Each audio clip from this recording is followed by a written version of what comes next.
super icon, businessman, and artist, Usher.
I just came in on my jet. It wasn't born. However, does everybody that comes out here have the same type of intro? Like the fire? Or was that just for me? That was just for you, man. It feels. I don't know how you got to the body guys. I don't know how you got up there. I'm short. So we're singing My Boo. Yes, we are. So we just sing acapella, or we want to wait for the music? You want to do it alone? You can. There's always that one person that you've never seen it coming 'cause you're blinded from the start. Know that you're that one for me. It's clear for everyone to see. Oh, baby.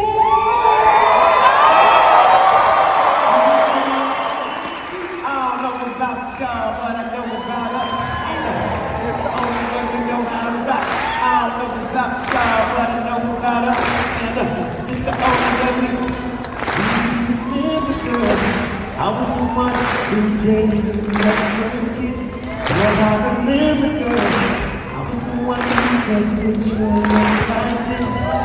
You made me feel all of the men you feel, screaming your name. Girl, I was there, and you were my baby. It started when we were younger, you were mine. Nothing but the same beat on the first in your eyes. Even though we used to argue, it's alright. Even though that's never into my life, you will always be my boo. It feels similar because everybody can't afford that ticket to Tigers Reborn. Matter of fact, you can't even buy a ticket, by the way. I had to be invited. $250,000 or something. Yeah, it's crazy. I wasn't paying that. So it was great to be able to reap the benefits of it as a guest, and really happy to be able to come out here and share with you. Well, hey, we're happy to have you. And, you're a guy when I watch you on TV and I watch you, I watch your thing, man. I'm like, damn, good looking dude.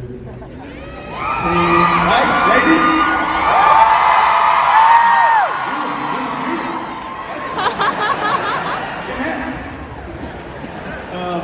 And then, like he's got all the threats going for him. Like he can sing, he can dance, he can entertain, and he's a businessman. Like this guy, it's amazing. Chattanooga, Tennessee, single mother. We got some people here from Tennessee? All right. Working since he's what, 12 years old? 8? Unofficially. I think I started like maybe at 8 when I wasn't getting properly, rewarded for what I was doing. got your kids here, you know, they have chores and you probably just don't really pay them well, right? Okay. No, I do pay him pretty good. No, but yeah, my story does start, and it's very odd to come this far and hear someone scream like that about Chattanooga, Tennessee, because now we become the awkward bunch in the crowd. Okay. No, but definitely the spirit of Chattanooga. Samuel L. Jackson is also from Chattanooga, Tennessee, and there are not a lot of entertainers, or entertainment wasn't necessarily the thing to think of it. As a matter of fact, the only neighbor that we know musically is Nashville. So if it wasn't country music, what was it? And in that time, you know, the forms of music that we listened to, be it R&B, rhythm and blues, you know, were a little bit older, right? And hip hop, it was born around the time I was a baby, and then I found my way in time. But Chattanooga was a hard start for me, man. We had Atlanta, and I didn't even know anything about it until later. Obviously, my career blossomed when I went to Atlanta. But coming from a single parent home, you know, there weren't a lot of like pluses there. It was just like, okay, you can make it work if you can. You know, you're gonna have a 9-to-5 job. You're gonna graduate high school. Maybe one day, you know, you have a job that can, you know, take care of your family. But the type of ambition that was required for me to be the type of entertainer that I am, it was in the spirit of my mother first and foremost, right? So as a result of her,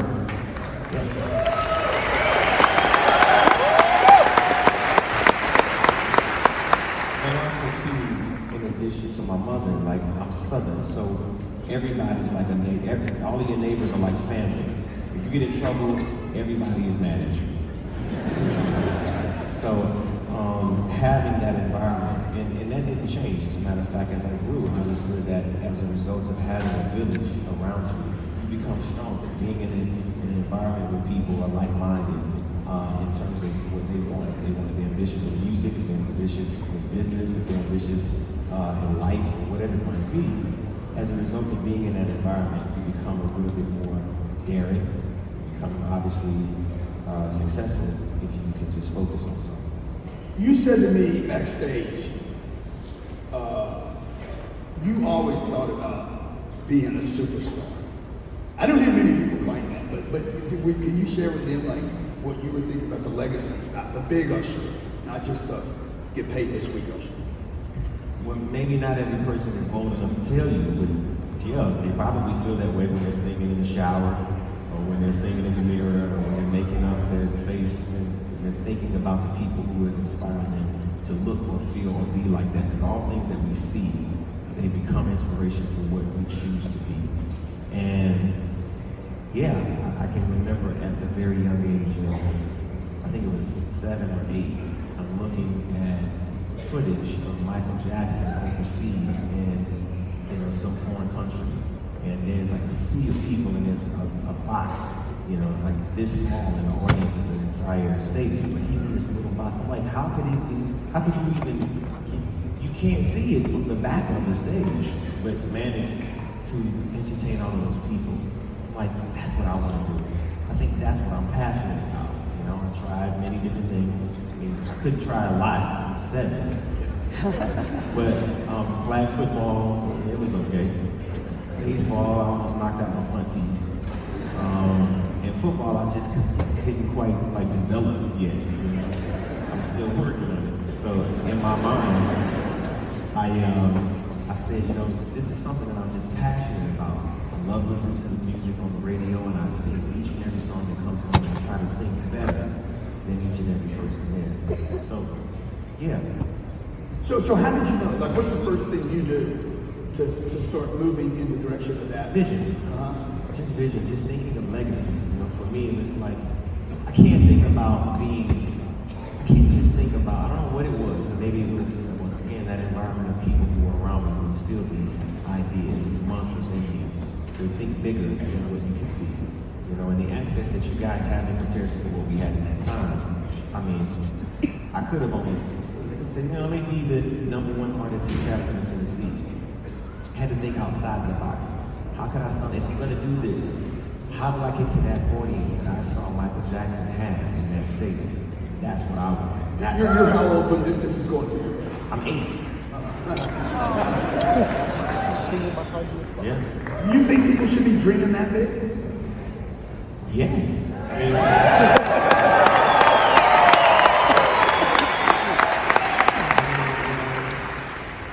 What's wrong with dreaming? I mean, if you shoot for the stars, you'll land on the moon. You know what I mean?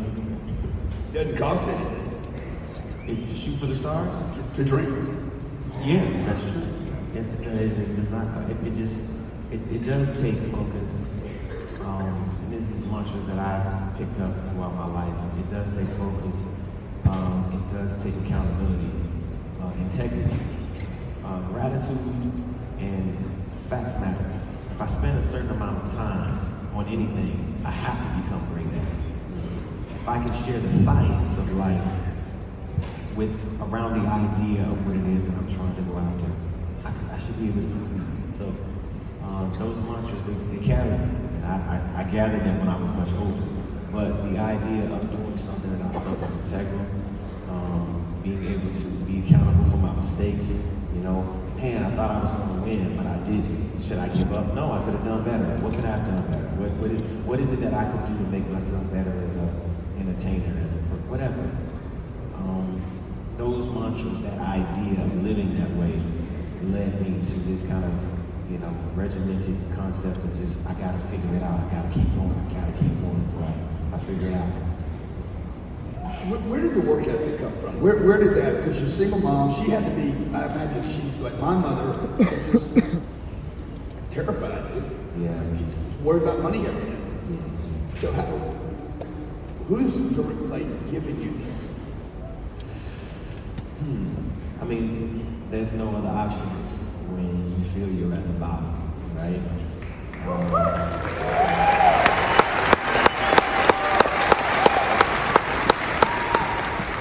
If you don't invest in it, then you can't challenge the people who are with you to invest. It's like, okay, you're not giving enough, then you're not. I want to be the first one there, hopefully, if I can be on time. And I'd like to be the last person to leave every time I do anything. Yeah. So because you feel like that inspires the rest of your group to say, wait a minute, he's here early, he's staying late. Yeah. You see the work is the investment. Work is always been the investment. What you put in, you get out. I mean, it sounds like a simple mantra that I think you've heard many times, right? But, I think that it's so important to find passion in what you choose to go after as a career, right? Because you see it as long work hours. I see it as I'm enjoying doing and going after what it is that I love. So the time doesn't matter. It doesn't matter how much time I spend. As a matter of fact, I have to fight myself now that I'm a father, to go to get back in. I got kids. But that time investment is it's such an honor to be able to do it because I'm doing what I love. And how important, Usher, because I see you giving back so much. Yeah, give it up.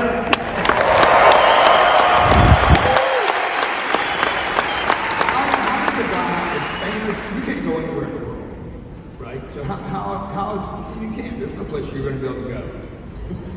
No, not really, you're right. So how do you give back without being exploited, being just taken advantage of?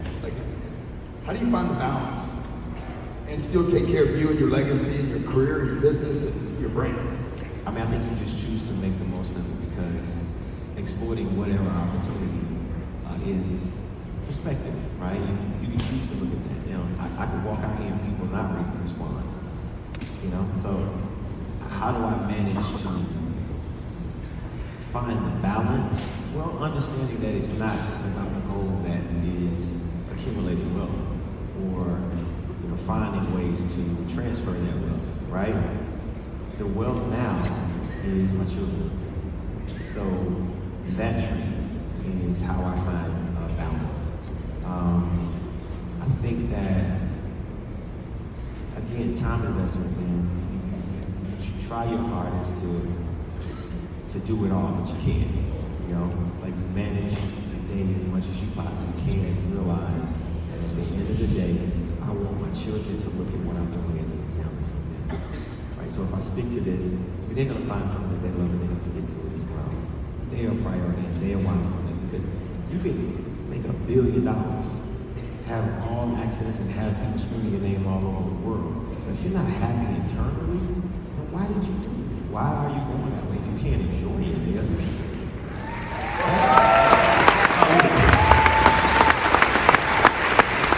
And that's what I found when when I have this conversation or these types of conversations with people who are successful. It's like, man, how do you find balance? It's so hard to trust.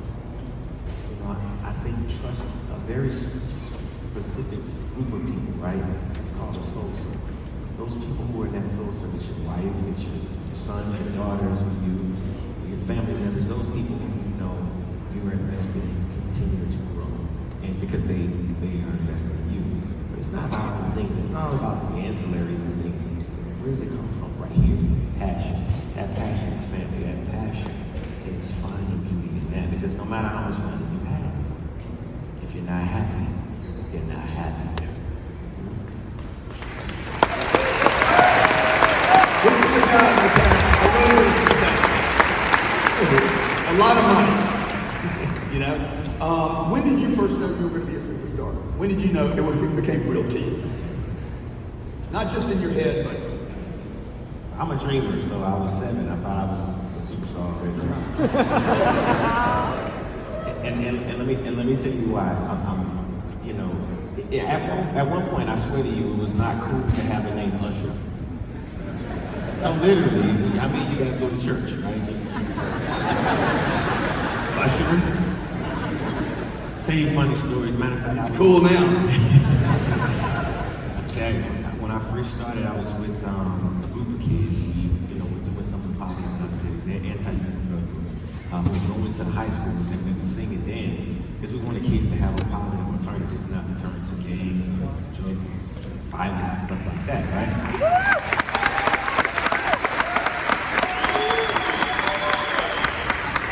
I feel like I set myself up here because y'all clapping already. Right? So I wasn't happy about my name, Usher. So I gave myself a name in the group. My name was Cha-Cha. Where I came from with it, I don't know. So, I thought I had to think big, but anyway. So, eventually, when my mother, she took me out of the group, and we moved to Atlanta, Georgia, and my career started. I think I'm around 11 or 12 years old. I've been winning talent shows. We had a record deal, so we had music, and I felt like my world was being taken away from me. And she's like, no, baby, your world is only beginning because you are a solo artist and there's something incredible in you. And I'm gonna go to Atlanta with you and we're gonna figure this out. We're gonna do it all. We'll start all the way from the bottom. Like, you took my dreams away. She's like, no, I'm giving it to you. So, at the time, she was acting like a manager. She was not a manager. She didn't want that responsibility. He introduced me to a guy by the name of A.J. Alexander, who began to pour everything that he had into me.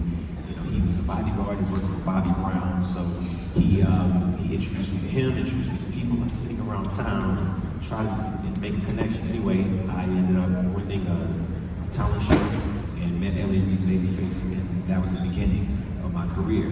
But I meet L.A. Reid, and he's like, okay, so, what do you go by? You have a great voice, man, we love you. You have you look cute, you look great, man. So we were naming ourselves, I was like, well, I'm Cha-Cha. It's like, I don't know if there's any other Ushers, but maybe you should just be who you are. Just be Usher. I think at that point, that's when I all of a sudden had my blinders come open. Yes, my ambition was there, but at that moment it was like, wait a minute, I'm the only one of myself. So, your name doesn't have to be Usher in order to feel that way. We are all uniquely one of ones. And that time and investment that we spend getting to know ourselves and not looking out, I think makes us more special, makes us more empathetic, and helps us connect to each other. And I think it also too gets to something that's deeper, and that is intention. That is the other way that you find your way to success. When you find purpose, you find intention, and connect to that. That's passion. So.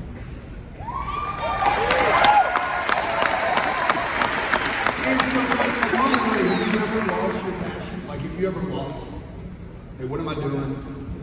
Where am I going here? Why am I doing it?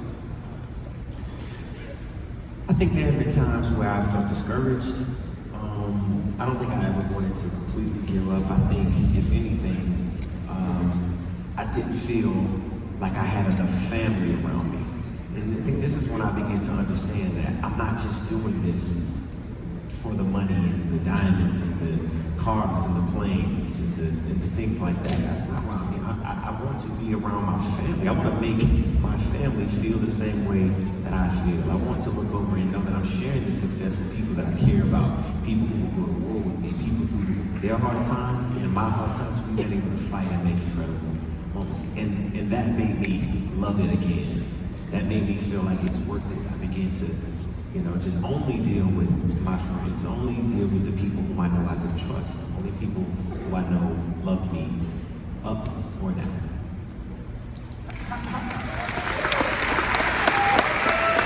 This is what you use for business people. And this passion thing that he's talking about, you guys don't find the passion thing, you're done. Yeah. You gotta find your spark. You absolutely have to find your spark. And what that is it's something that gives you purpose. What can I offer that I feel is necessary? What is it that I can do that makes me feel love and passion no matter what? It's like a love story. It's like I fell in love with this thing. It's when you fall in love with a woman or a girl, a guy, or for a guy, or a girl. But it can be complicated. But when you find that passion, you find the center of success. And how do you mix that with the accountability? You've used the word accountability, accountable 3 times. Yeah. So how do you mix that? Oh, sensation, it feels so good, but I need to pay bills. Yeah. So that means I'm gonna have to work a little bit harder. I'm gonna have to make sacrifices and maybe not have it all right away. If for the most part, people think, hey, you make $10, you spend $10. No. We know that's not true, right? So being accountable not only for yourself, but the team that you have and nurturing those people. See, I make investments in people, not just things, right? So, thank you. And part of that is a lot of the communities that African American men and women come from are broken. So all we have is family, right? So I try my hardest to be accountable for what I know is necessity. Finding the way out, finding a new opportunity, finding a way to change the mind state of the world of the people whom I know I not only come from, but also I advocate and speak for. Which is why I started my 501c3 Usher's New Look. As a matter of fact, I have a really great story to tell you guys about Make-A-Wish Foundation. So Make-A-Wish was the first foundation that I ever associated with, and kids with chronic disorders. I would come and I would sing with them and come visit them at hospitals. And at that point, I began to realize, wait a minute, greater than just, what I can offer these kids, what is it that I feel is necessary? So that then, because of Make-A-Wish, that's why me and my mother decided to start Usher's New Look. And from that, I began to mentor young men and women just like myself who come from underserved communities about the opportunities that are there, building future leaders and being a mentor to them.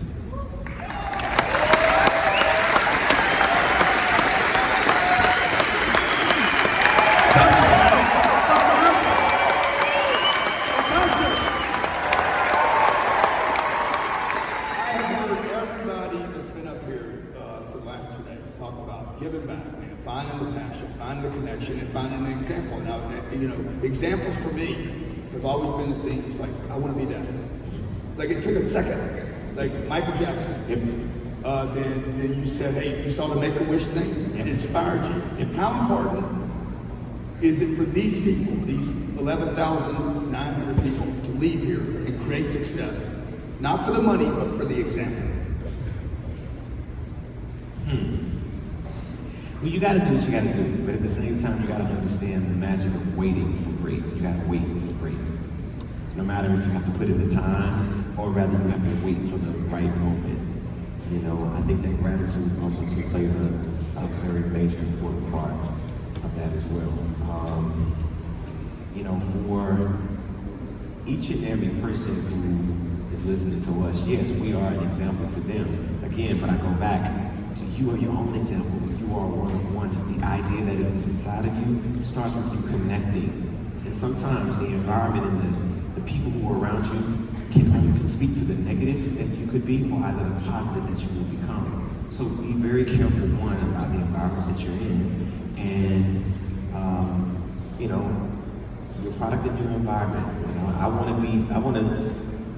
make $1 billion deals too. So I'm here with you. You know what I'm saying?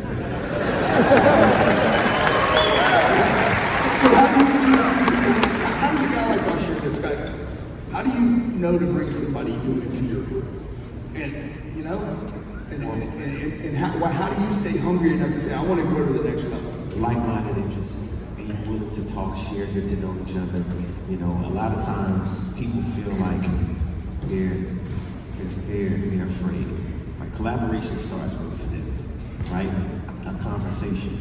Most of the time, if you're in a room with someone, introduce yourself. They may not look like you, they may not be the same, come from the same place you do or understanding, but you make it something within that conversation. Meet, speak, talk, connect. That is very, very important. Can anybody be a superstar if they put in the work? Well, a lot depends on what you want to be a superstar at. Yes, you know, in your own right, yes you can. You can be, you know, famous or infamous. You know what I'm saying? You can be. It all depends on what success is. But let's say, can anybody make it to the top of the game? Like you made it to the top of the game, man.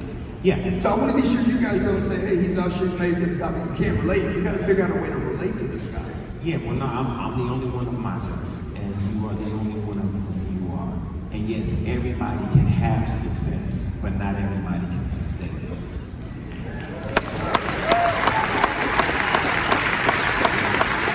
How have you fought through some of the, like, I imagine the temptations in your space are just freaking, like, crazy. So how do you walk that? Man, I'm trying to figure it out.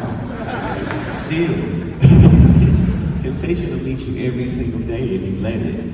You know, but if you have a plan, you know, I do say this, it's important to at least have a plan and be willing to allow that plan to change as a result of the good energy and the effort that you put in to whatever you're doing.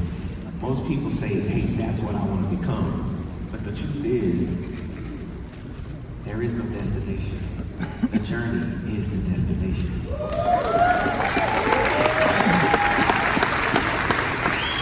What are you telling your kids right now? I got 2 kids. People ask me all the time, hey, how are you going to bring your kids up? Sit down.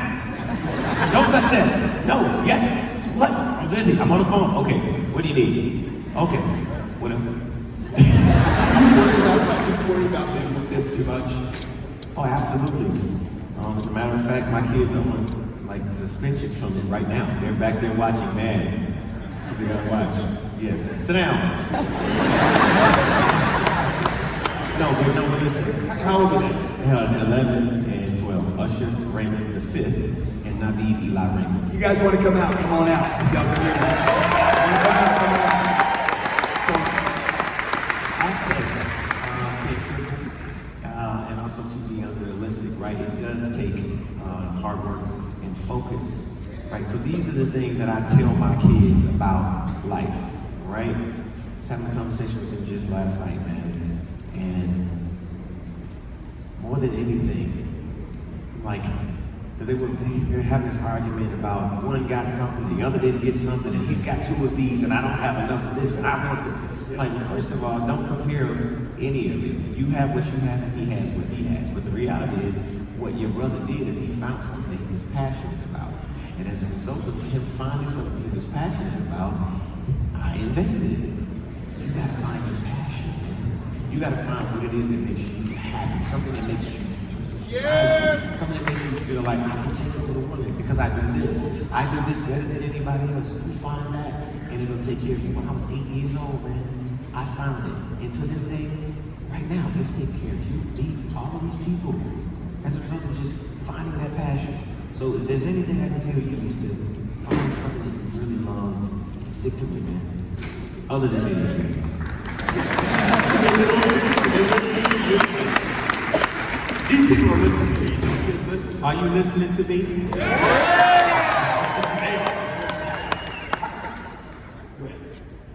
You know, what'd you say? Except for video games.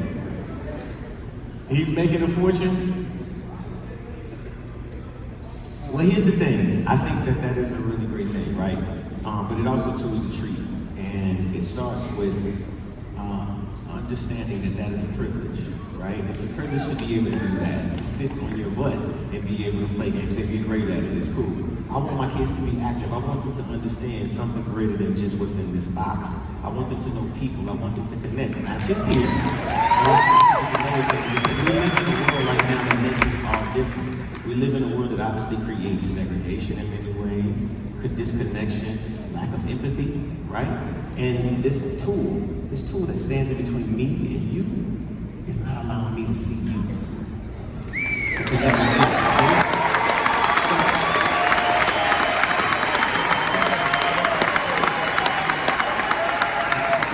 By the way, I like playing video games too, man. But the reality is, I just want my son to know that, you know, even though these options are here, because we didn't have those options as a kid, and as a result, the sustainability of what came out of that, it seats me here. So I want to let him have that opportunity too, not just to reap the benefits of that luxury that he has.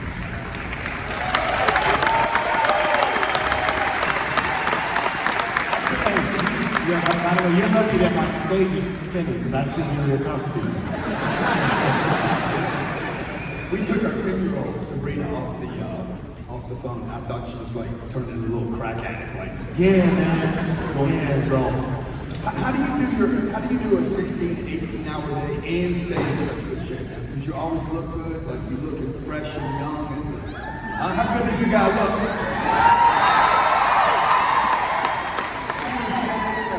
How do you balance all that stuff?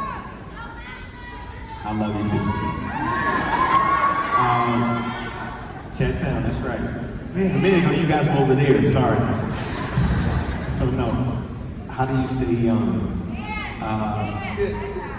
I think that movement is a major part of staying healthy, but also to think that sometimes not moving is important, just as important. I meditate a lot, actually. And it's something that I found to be very therapeutic because there's so much that we think about, right? Our minds don't turn off. Most of the time when I'm speaking to people, I'm thinking of something else. Matter of fact, I'm thinking of the next word, or you've just said something to me, a word cues me, and then I'm thinking about this other thing. I'm not present, right? So meditation has allowed me to feel present, connected, and more empathetic, and in a way that I think is doing something greater than just allowing me to make money, to be successful. So I think that might be one of the major things. But the other one truly is the fact that I love getting home. You know, so those hours that I have to work all night, I still look forward to coming home. And even if I've only had 2 or 3 hours of sleep that night, I still wake up in the morning and I take my boys to school and I look at them and I say, you're gonna be great if you choose to be. Go in there, do the right thing. Now they don't always do the right thing. But You didn't either. no, none of us do, right? But yeah. Y'all love him? I imagine at some point being usher is an asset, obviously, open any door, but at what point does it become a liability to be you? It's a deep question. I mean, more money, more problems, man. Oh, you think so? Yeah, absolutely. You know, you obviously have to become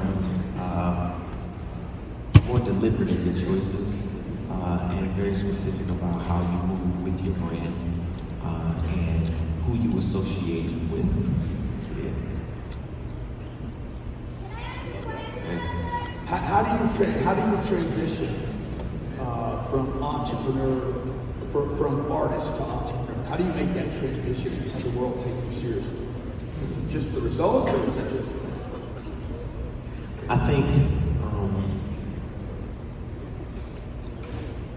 those things, once again, focus, accountability, integrity, those are all things that you would want in a brand, right?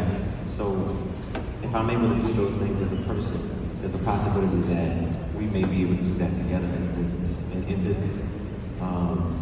Any business relationship is a collaboration, and like minds move in the direction of success if they can see clear. And those are the ideas that I just try and make a part of everything that I do. So to make it a mandate for each and every person who works along with me to follow. Again, I invest in people. I don't just invest in things. And those relationships become more than anything. And then as a result of that, then there's business. So the entrepreneurial spirit started the moment that I said I wanted to do anything. I look at, some of the investments that I made. I know that Scooter Braun is actually going to be here on the panel if he hasn't done it already. Yeah, he was here yesterday. Right. So me and Scooter. You guys like Scooter yesterday? John today, talking about collaboration with these people and how small the world is. John sold his house to Scooter in Bel Air. You're here today because I know you guys have worked together as well. So go ahead. Yeah. Well, I'm also too. I'm here because I wanted to be in an environment of someone that I think is doing what's necessary. This is purpose work, and I appreciate it. I really do.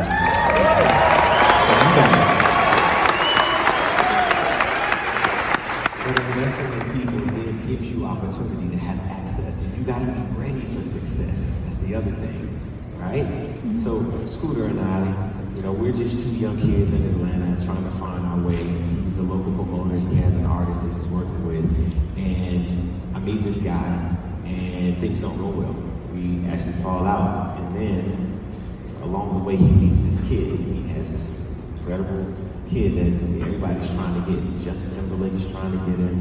I think Akon was trying to sign him as an artist. But he said, I would like to do business with you. And I said, okay, cool.